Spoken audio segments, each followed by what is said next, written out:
Hey, welcome to PAX Australia 2018. We're here on Dell and Alienware's booth to have a chat to Frank Azor. We're going to see what he has to say about the past, present and future of both Dell and Alienware. You've been around for a while. Can you tell? Yeah. 1998 you started? Yeah, so I started with Alienware in 98. It's right around the time that Nelson and Alex had come up with the concept.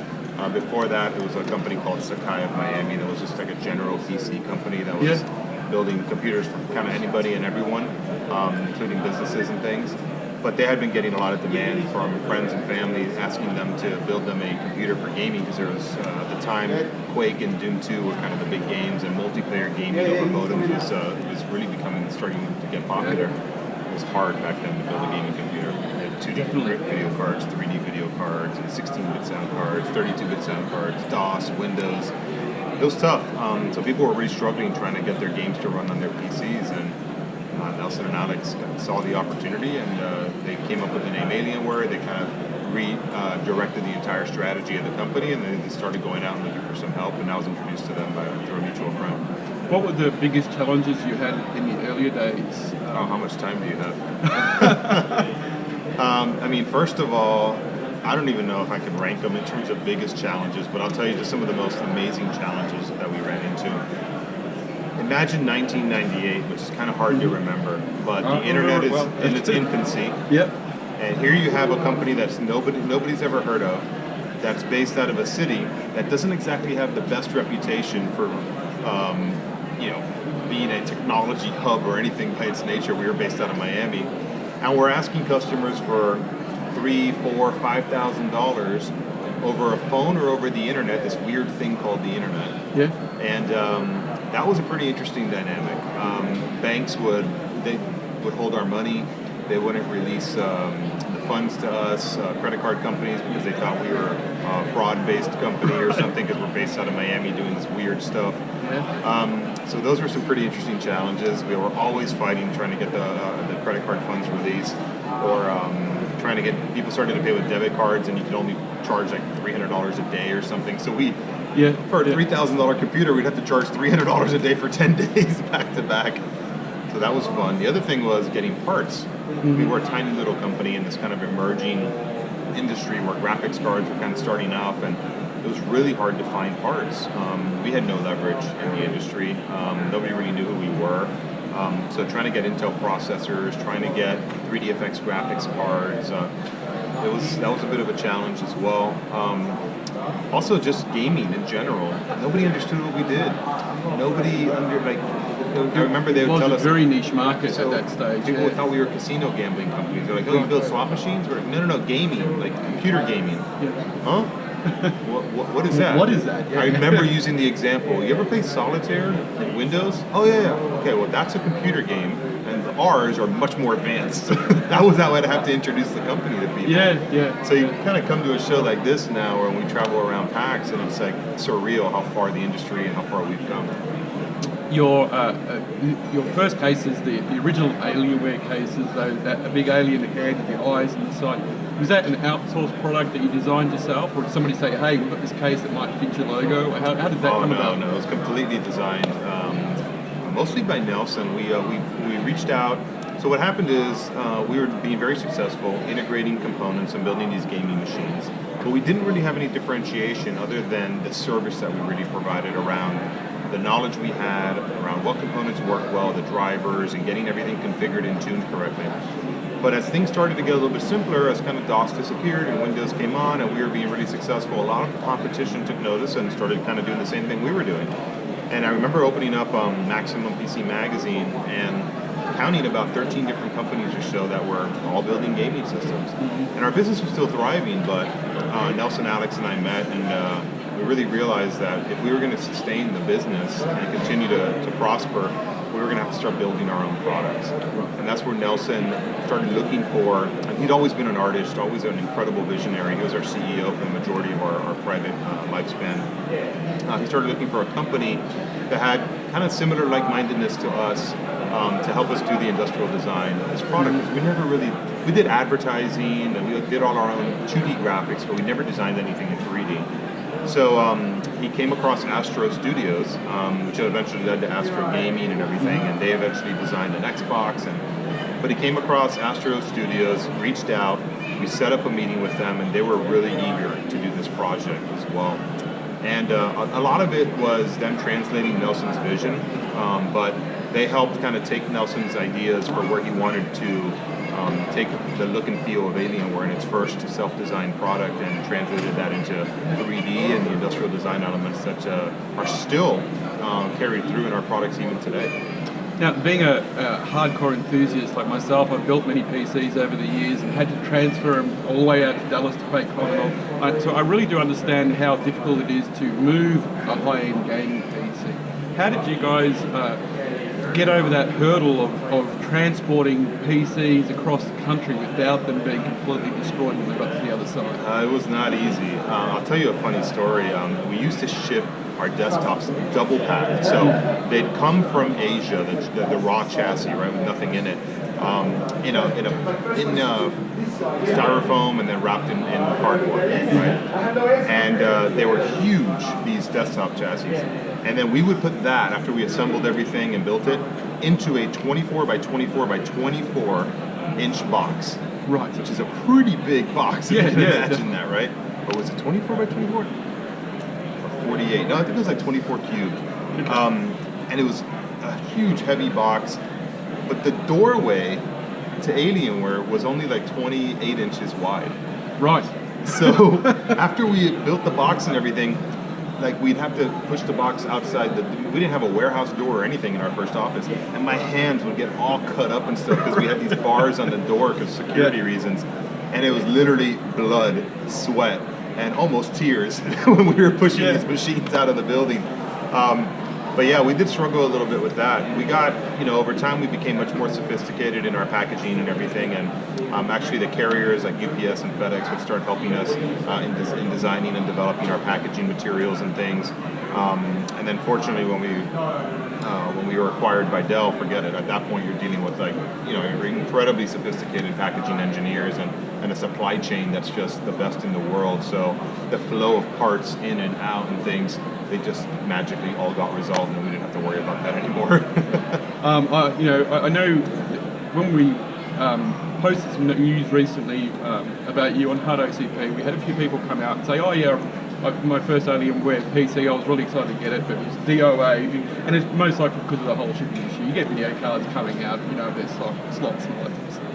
So, it must have been a huge relief coming into Dell, but was it scary initializing that change to between 2002 2006 you were negotiating with Dell, is that correct? Oh no, the negotiation with Dell started middle to late 2005 actually. Okay, 2005. It was a very quick transaction. It was like pretty shocking actually.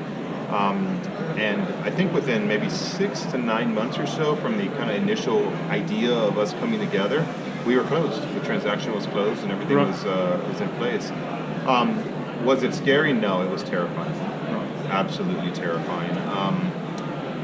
We had a very strong culture, and we had a team that we had handpicked and built ourselves, and there was a lot of fear and concern around what were we going to lose and what were we going to gain. And it was, in my career so far, the hardest time of my life so far has been going through that acquisition and that integration. I had to grow very quickly, mature very quickly, change the way in which I approached the business. One of my team members, it's funny, the way he describes it is, when we were private, he used to tell me all the time, hey, Frank, you don't know what it's like to not be Frank because you're, one of the main guys and whatever you say just happens and goes. But once we became part of Dell, I wasn't Frank anymore. I had to negotiate everything. I had to beg, borrow, plead, steal, do whatever I had to do to kind of get things done. So it was a really, really big change for me, but also for our entire team. There was a fair amount of people that we didn't need anymore because Delta came in and they had world-class operations and a procurement team and supply chain and a world-class engineering team and manufacturing, for example. We used to manufacture out of Miami. We weren't going to grow and scale the business to be what it is today by continuing to manufacture out of Miami and Athlone, Ireland. So ramping down those operations and things were an extremely challenging time. But looking back on it and you look at our success today, I mean, the gaming business for Dell now is a $3 billion business. It's the largest in the world out of any other PC gaming business that's out there by multiples. And those sacrifices that were made and that fear and uncertainty, I think we did a really good job turning that into leadership. Nelson, Alex, Arthur, myself, I think we did a good job leading the team through those difficult times, and we turned the business into what it is today. We set it up for success. We grew the brand. We improved our quality. We improved our cost structure. We improved every aspect of the business way beyond anything we ever imagined. Today, when I look at the failure rates of our products, they're so low and so small that we genuinely thought it'd be impossible to ever get to this level of quality. It was because we never had the level of experience and the engineering excellence and the supply chain and operations excellence. Dell gets to work with the best suppliers in the world. We were working with whatever supplier would answer the phone. Yeah. It's a complete paradigm shift in how you do business. So, that fear, that uncertainty, that feeling of being terrified has really translated into being in a successful and an amazing position as a business right now. Was there any risk that Alienware was just going to be absorbed into the operation line? Absolutely. And disappear, like Voodoo, for instance, disappear? Absolutely. That was a key driver of the fear. We had spent a good portion of our lives, and not just in time, but in effort and man hours and energy and stress and blood, sweat, and tears, building something that we were very personally attached to. And not just the leadership team, but everybody at Alienware was very personally attached to what we had built, because everybody was a key contributor. We had about 1,000 employees when we got acquired, and every one of those employees was a major contributor to the success of the business. And anything that would threaten us, being a highly competitive, highly emotionally attached employee base to what we had built, this baby of ours, we were going to be nervous about, and we were going to be scared about.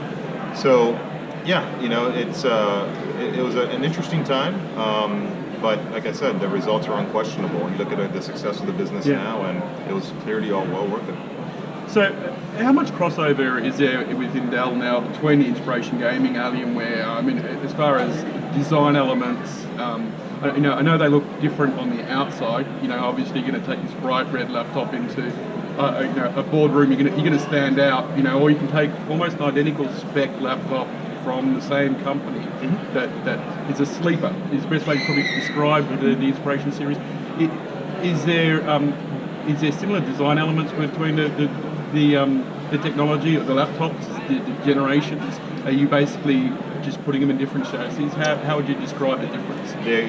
The only commonality between the G-Series products, for example, the Inspiron Gaming, the G-Series, and the Alienware products, are the component commodities that everybody has access to. So your CPUs, your graphics cards, your memory, your hard drives, sometimes your displays. And then the only other common factor is me. That they all reporting to me.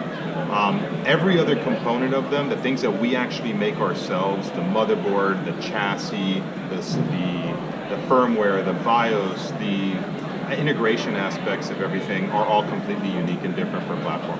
You can break apart an Alienware and a G-Series, and you won't find many, if any, common factors. The thermal systems are different. In most cases, I mean, almost everything, almost every component except the commodities. Commodities, everybody's using the same stuff. The performance commodities have been democratized. Everybody pretty much has access to everything. That's not going to make a product special anymore. It's how you integrate it and how you optimize those components and how you cool them and how you enable overclocking and what kind of battery decisions you make, and those are the things that differentiate the products, and that's where you'll find that there's very, very discrete differentiation between the different lines of businesses. Great. Okay, XPS laptop, so that's your baby as well. That's my third full-time job, yes. How much of the market, or the gaming market, is that brand now taking up?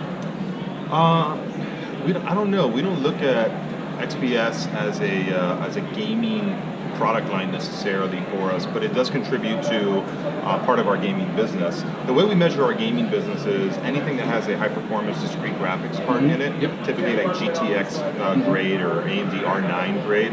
if it has a graphics card like that and we're selling to a consumer, they're very likely buying it because they want to be able to play games. I mean, there are a few kind of other use cases that are out there that take advantage of graphics horsepower like that. For example, 3D rendering and video editing and things. But that's a really, really small portion of the market, and most of those customers end up buying our precision workstation products, not our gaming type of systems. So Alienware, 100% of the business qualifies as that. 100% of our G Series business qualifies as that. And on XPS, there's really only 2 products that we have that level of graphics in them, or 3 now, sorry. Our XPS desktop, there are some configurations that have that, and they make up the minority of that XPS business, maybe 20-30%, if I remember correctly. And then we have our XPS 15 notebook, which has a GTX 1050 Ti graphics card option in it, and the majority of that business actually goes with that graphics card option. And then we have our XPS 2-in-1, our XPS 15 2-in-1, which also has an AMD graphics card in it, a discrete graphics card that's fairly high performance. So those configurations, they do make up the majority of that business, and roughly about 30 to 40% of those customers are playing games on those systems. So it's a very small portion of the number, but it does add up to the overall gaming business for us. Over the last few years, have you seen a change in the percentages of gaming laptops versus desktops? Has that flipped around recently, or is it stable? The thing about a gaming desktop is, and I preach this all the time, I mean, if you can build your own gaming desktop, no one's going to build it better than you. Mm-hmm. So because that remains an option for consumers, we still see a large population of the market building their own desktop, and that's awesome. On notebooks, you don't have that option, mm-hmm. So you have to buy it. Yes. Right? So it's kind of hard to really measure, hey, are gaming desktops more popular than gaming notebooks? Because those numbers are, from an OEM perspective, are misleading. Mm-hmm. But we do know for a fact that gaming desktops are still the most popular form factor out there for gamers. But we have seen gaming notebooks, especially as we've been able to drive prices down with our G Series portfolio, and we've been driving a lot more innovation in products like some of our XPS products that mm-hmm. suit and fit for gamers, and some of the stuff we're doing now with Alienware, like launching the new Alienware M15, which is our thinnest and lightest weight notebook ever. These things are starting to get people to say to themselves, hey, you know what? Instead of maybe just buying another notebook that I would have otherwise bought, I'm a gamer, I have a gaming desktop, I can now get a gaming notebook for $100 or $200 more. The compromises that I used to have before around cost or weight or battery life or other issues, they're really starting to get smaller and smaller and smaller as compared to buying a thin and light Ultrabook, if you will. And we're seeing more and more customers move up to gaming, if you will, from those more traditional thin and light form factors, because those compromises are reducing over time. And then on the flip side, we've been a key driver of this in the industry. We've seen desktop customers convert to desktop replacement notebooks, if you will, like our 17-inch flagship, because those compromises have been minimized and reduced over time. For example, 4 or 5 years ago, if I remember correctly, we introduced the graphics amplifier, the Alienware graphics mm-hmm. amplifier. We're the first external desktop graphics solution of its kind when we introduced it. We still support it today in all of our notebooks. That allowed our customers to be able to upgrade the graphics, if you will, on their notebook in a desktop type setting in a way that was impossible before we introduced that technology. So we have customers right now that bought our notebook 4 years ago. They're running a 6th generation Intel CPU, for example, and they have it plugged into a 2080 with their graphics amplifier. And we all know that for the most part, most games are bottlenecked by GPUs, not so much CPU. So the longevity of our platforms now, you're getting more value out of it, even though they're built like tanks and people know they'll last you forever from a mechanical perspective and a quality perspective. Now we're letting you get a larger lifespan out of the actual the technology itself, the electricals that are in it, because we're giving you these more like desktop class extension capabilities that were exclusively only available for desktops, so now we've brought them over into laptops. So as we continue to do things like that, we've seen some conversion of people saying, you know what, occasionally I go to a LAN party, occasionally I go to a friend's house, occasionally I want to kind of move this product portably from one location to another, and we've seen our desktop replacement business thrive because of that. And what's the current status and future of peripherals for Alienware? We're first and foremost a PC hardware company. That's our expertise. and we have a 22-year history doing that. So I can confidently say that we build the best laptops and notebooks out there, without a doubt. When it comes to the peripherals business, we're still learning a lot. The guys that have been doing peripherals as long as we've been building platforms, they do it better than we do in some cases. But we're catching up pretty quickly, and we're innovating, and we're building some really good products, and we're taking our brand tenets around performance design, quality, service, and innovation, and we're applying them to those peripherals. Our first batch and our first kind of modern attempt since our last one, which was about 6-7 years ago, were these peripherals we launched last year. We did 2 keyboards, 2 mice, 4 monitors, and we just introduced a headset, a wireless headset in June. The monitors have been phenomenal. And the Dell monitor business is like, we're the largest monitor supplier in the world. So we got that right day one. But the keyboards and mice, the keyboards we did really well in. The mice, we had a little bit of a learning there. It's just complicated with so many shapes and sizes of people's hands, and everybody's a different size, and some people like claw type, and some people like palm, and others like something in between. So we tried to kind of accommodate that with a design that was somewhat modifiable with our Alienware 958 mouse. And we got some feedback to people that loved it, some people that didn't like it. So we updated it to the 959 mouse, and we're continuing to iterate on that and learning that, hey, you probably need to have more than 2 SKUs because there are so many variances and preferences around mice. So as we go along, I'd say that we've gotten keyboards down pretty well. Monitors are phenomenal. The headset is awesome. The reviews are phenomenal on it. People love it. Streamers are going crazy because we put a noise canceling microphone in there, and it's just phenomenal. But on the mouse side, we're still learning. We got a little bit more work to do. There's good reason why some of the peripheral companies that specialize in that category have been as successful as they have. But we're fully committed to it. You're going to see even more peripherals coming from us in the future. We started at the top on price points. We're going to come down on price points as well. And we're, like I said, fully committed, and you'll definitely see more products from us in that category. Have you invested any time in VR yourself?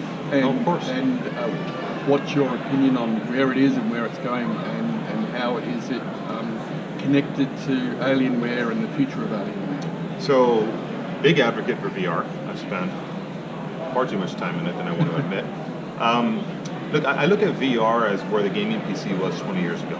Doing this as long as I have, I've seen this industry, I've seen hardware, I've seen us evolve over that 20-year lifespan. And while it doesn't seem like it was that long ago, a lot has changed over 20 years. VR, I don't think about where VR is today as much as I think about where it's going to be in 5, 10, and 15 years from now. And the story I tell people is, go look at what a notebook computer looked like 20 years ago. It's terrifying. It's comical. It's actually comical when you go look at it. I believe in 10 years we're going to look at VR and where it's at right now, we're going to laugh. And we're going to say to ourselves, how did we ever even doubt that VR and AR, because I actually think AR is more the future than even VR is. And AR will do what VR does for us today using AR type technologies. But so I'm a big believer. I think that augmented reality and virtual reality, it'll transform the way in which we work, the way in which we communicate, the way in which we entertain, the way in which we learn, very much the way that the internet has over the last 20 years. Again, 20 years ago, there was barely an internet, and today we carry it in our pockets everywhere we go. We do our banking, we do almost all of our communication on it, we do work on it. When I go to conventions and things like this, I spend 2% of my time on my notebook and 98% of my time on my phone, and I get most of my work done. So, that's 20 years, that's nothing, that's a blink of an eye. So I do envision a world where in augmented reality, we will be walking around with headsets on our eyes. They will be lightweight, they will have exceptional battery, they will be 100% connected at all times with either 5G, 6G, or 7G.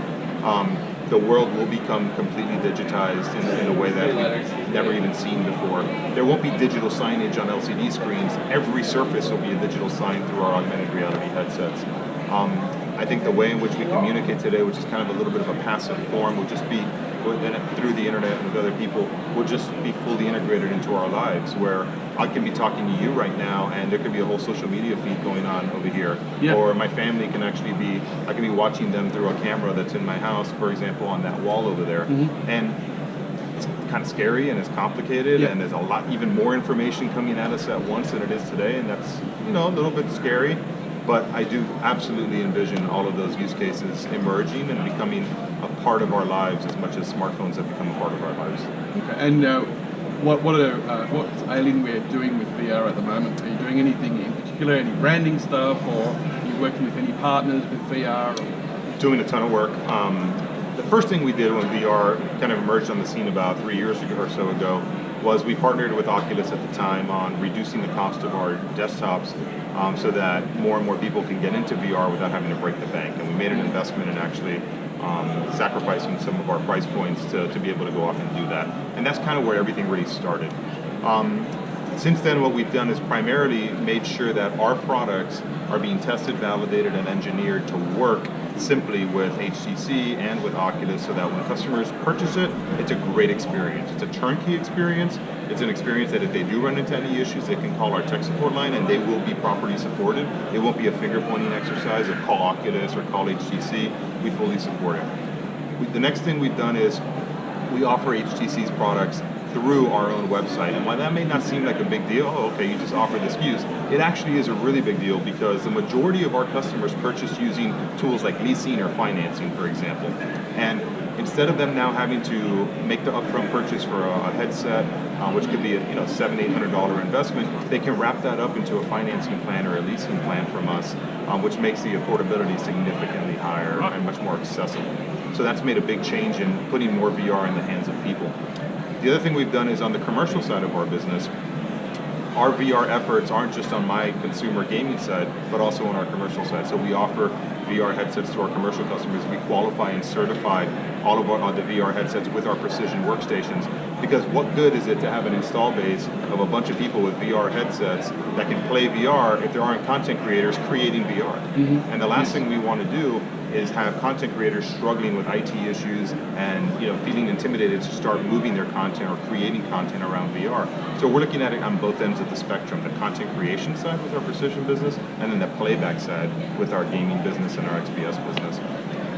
We have a lot of efforts. We have a project going on with several schools where we're putting VR headsets in the hands of schools so that they can start teaching their students development within VR. Right. So we either subsidize the hardware or we give it to them entirely for free. Wow. We've built, I can keep going for a long time, yeah. But we have a huge list of initiatives that we've been doing in the VR space. And our whole thing is, look, it's not going to be a light switch success one day to the next. And the industry, I think, has had some false expectations around that being practical or possible. And unfortunately, it's kind of created this curve of energy and excitement for VR that we're in a little bit of a trough of right now. But our focus is, we don't ride hype. We don't ride waves of hype or anything. We've lived in the gaming industry for so long that we've seen so many things kind of come and go and waves of hype come and go. What we look at is does this build a sustainable future? Can this actually transform the way we work, live, and play, communicate, and entertain? And this is one of those technologies that's indisputable for us. And again, I say AR and VR, not just VR exclusively, but VR is the pipeline to AR eventually. And for us, we're going to remain committed to it, whether people are talking about it, whether people are excited about it today or not, whether it's selling 10 million headsets or 10,000 headsets. Because to us, it's not a question of if, it's a question of when. And when that happens, we want to be part of what made it happen, and we want to make sure that we get more than our fair share for when it happens because we participated in it happening. Another analogy I'd give you around VR is 20 years ago, like I said earlier, nobody cared about gaming. That's right. Nobody cared about PC gaming. And circumstances occurred that helped us get to where we are today. Right. Some things that were impossible for us to ever forecast and anticipate. But we trusted in our business. We knew that we loved this as much as we did, and we saw the future of it. And we've exceeded all of our expectations as an industry and as a business. $3 billion of gaming has far exceeded our expectations. We think the same thing can happen in VR and AR. And we don't know exactly what the future of it is, but we do believe there's going to be a bright future for it and that it's going to transform. Okay, brilliant. I think that's all we've got for today, unless you've got another message you want to put out for the show, specifically what you're focusing on, or what the main message is from Dell this year at the show at PAX Australia. Is there anything in particular you want to mention before we go? Yeah, Yeah, what I would say is, we're here in PAX Australia. This has been a market for us that's been very important for a long time. Alienware actually was offering systems in Australia even before the Dell acquisition. We saw this as a key market for us, and we see opportunities, we see them early, we invest in them early, and then we invest in them for the long term, and we see dividends like this that we see here. So what I'd say is I've been very impressed with how far the Australian gaming market has come. This is my second PAX. I came 2 years ago, skipped last year, and then here I am today. The show's larger.